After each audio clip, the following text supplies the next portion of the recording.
Olá, meus amores do segundo ano, tudo bem com vocês?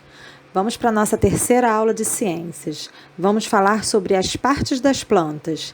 Abre seu livro aí na página 179, vamos lá?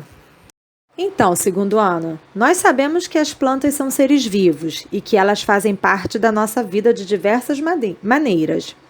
Para entender como nós interagimos com as plantas, nós vamos conhecer um pouco a comunidade indígena Yawanawá, onde vive a Ceci. Nessa comunidade, as moradias são construídas com madeira do tronco de árvores e são cobertas por folhas. Eles também extraem um corante vermelho das sementes do fruto chamado urucum. Esse corante ele é utilizado para pintar os indígenas. As mulheres fazem farinha a partir da raiz da mandioca. Essa farinha pode ser usada para o preparo do beiju, que é um alimento da cultura indígena. O açaí, olha o açaí aí, quem é que gosta de açaí? O açaí é uma fruta bastante nutritiva, consumida por todos da comunidade. O extrativismo dessa fruta é uma das atividades que geram renda para a família da Ceci. A maioria das plantas apresenta caule, raiz e folhas, mas algumas também podem apresentar flores, frutos e sementes. Como você pode perceber, o ser humano utiliza muitas dessas partes de plantas em seu cotidiano. Qual é a importância de cada uma dessas partes para as plantas? É esse assunto que vamos estudar agora. Vamos lá?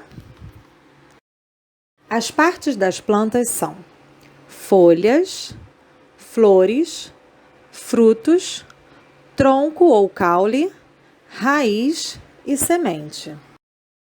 Na planta, a raiz desempenha importantes papéis, como fixação, fixa as plantas no solo ou sobre outra planta, armazenamento de nutrientes, há raízes que armazenam substâncias nutritivas e essas substâncias vão ser utilizadas pela planta e elas podem servir de alimento para outros seres vivos, como por exemplo, lá na comunidade da Ceci, a raiz da mandioca ou o aipim, ele é utilizado na alimentação das pessoas e também como nutrição. As raízes, elas auxiliam a nutrição das plantas, porque elas absorvem a água e outras substâncias que são importantes para as plantas. Essas substâncias são distribuídas das raízes até as outras partes das plantas. As raízes podem ser de diferentes tipos e apresentar diferentes formatos.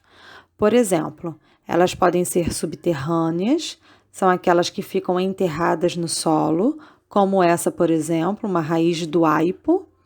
Ela pode ser aquática, elas ficam dentro da água, como as raízes do aguapé, ou elas podem ser raízes aéreas. Pelo menos parte dessas raízes fica acima do solo, como nos manguezais. Lá na comunidade que Ceci vive, o caule ele é utilizado para construir moradias. Já nas plantas, o caule conduz a água e os nutrientes da raiz até as folhas e também é responsável pela sustentação da planta. Assim como a raiz, o caule pode ser de diferentes tipos e apresentar diferentes formatos. Ele também pode ser aéreos, aquáticos e subterrâneos. As folhas também são muito importantes lá na comunidade de Ceci. As moradias dela são cobertas por folhas. E nas plantas, as folhas são responsáveis pela transpiração, respiração e alimentação das plantas, que ocorre pela fotossíntese, que nós já vimos um pouquinho, lembra? A folha pode ser simples ou composta. No próximo slide, nós vamos ver outros tipos de folhas, tá bom? E galera, agora nós temos uma curiosidade aí, quero ver quem está esperto. Será que todas as folhas são verdes? E aí, o que vocês acham? As folhas das plantas geralmente são verdes, Mas, no entanto, em algumas plantas, como essas que vocês estão vendo aí, as folhas podem ser modificadas e apresentarem formato, cor e função diferentes. Nessa planta aqui roxinha, as flores são pequenas e elas são essa branquinha aí que você está vendo. A estrutura colorida ao redor dessa flor são as folhas. Essas folhas têm a coloração diferente porque elas são responsáveis em atrair animais que ajudam a reprodução dessas plantas. Agora, quem já viu uma planta com espinho? Esse aí é o limoeiro. Esses espinhos também são folhas modificadas. Viu que interessante? Legal, né? Por causa do seu formato, os espinhos ajudam a proteger a planta e a reduzir a perda de água por transpiração. Tá vendo só quanta coisa legal que a gente aprende? Agora vamos falar um pouquinho sobre as flores. Essa flor que você está vendo aí, que é a mesma que está no seu livro, ela é o urucuzeiro. Ela dá o urucum, que também é muito utilizado na comunidade da Ceci. Eles fazem muitas coisas, principalmente pintar o rosto, o corpo, com a tinta dessa fruta.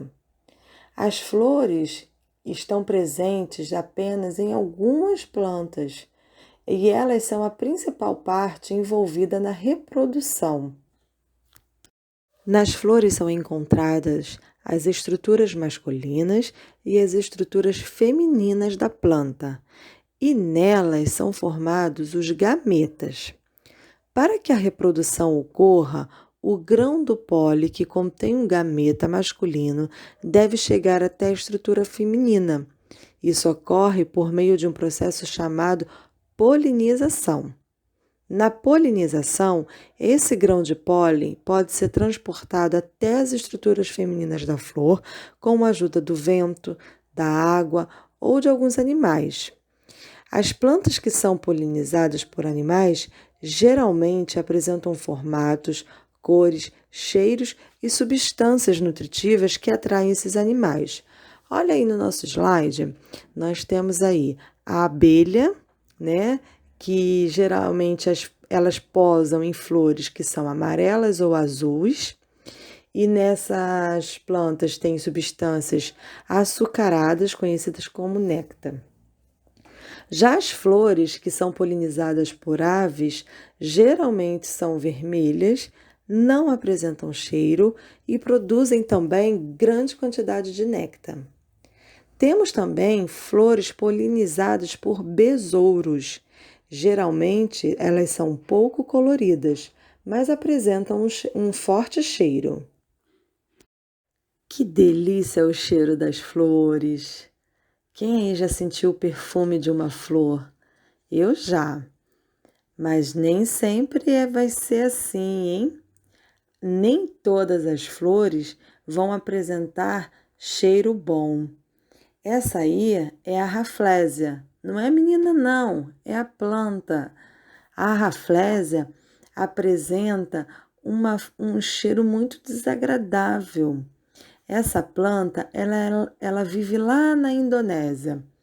E o cheiro dela é muito parecido ao cheiro de carne podre.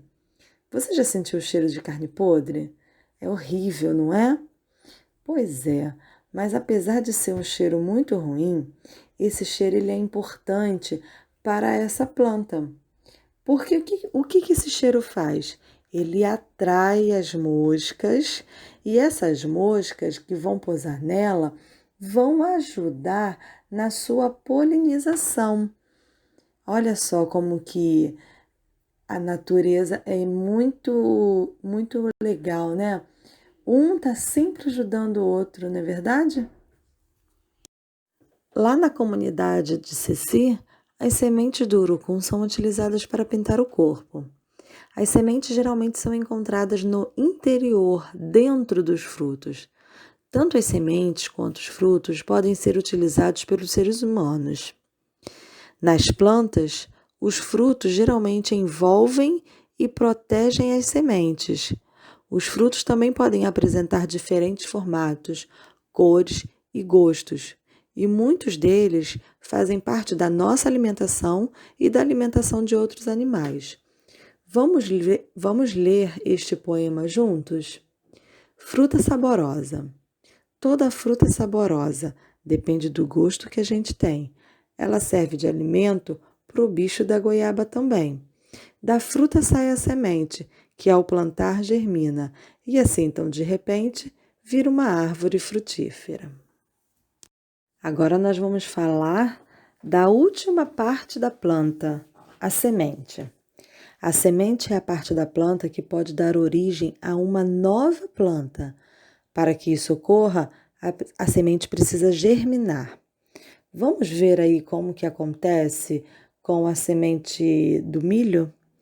Quando a semente de milho encontra condições ambientais, o que são as condições ambientais? São água, lugar que tenha água, que tenha o gás oxigênio, que tenha temperatura adequada, que tenha a luz do sol e muitas outras coisas, né? Então precisamos colocar ela no solo, essa semente no solo, que seja adequado para que essa planta possa crescer, possa nascer, né? Então, assim, a primeira parte da planta que se desenvolve é a raiz. Em seguida, é o caule que se desenvolve. Após alguns dias, já é possível identificar a planta jovem, com raiz, caule e folhas. E a planta adulta completa seu desenvolvimento e já é capaz de se reproduzir. O número de sementes nos frutos também pode variar. Alguns frutos possuem apenas uma semente, como o exemplo aí da manga, enquanto outros frutos possuem muitas delas, como nós temos aí o exemplo do mamão. Olha a diferença aí. A manga tem uma semente grande e única, né? Já o mamão são várias sementes e são bem menores. Vamos fazer agora algumas atividades do livro, galera? Então, vamos fazer as páginas 180, 183 até 186, 189 e depois da 192 até a 194. Vamos lá?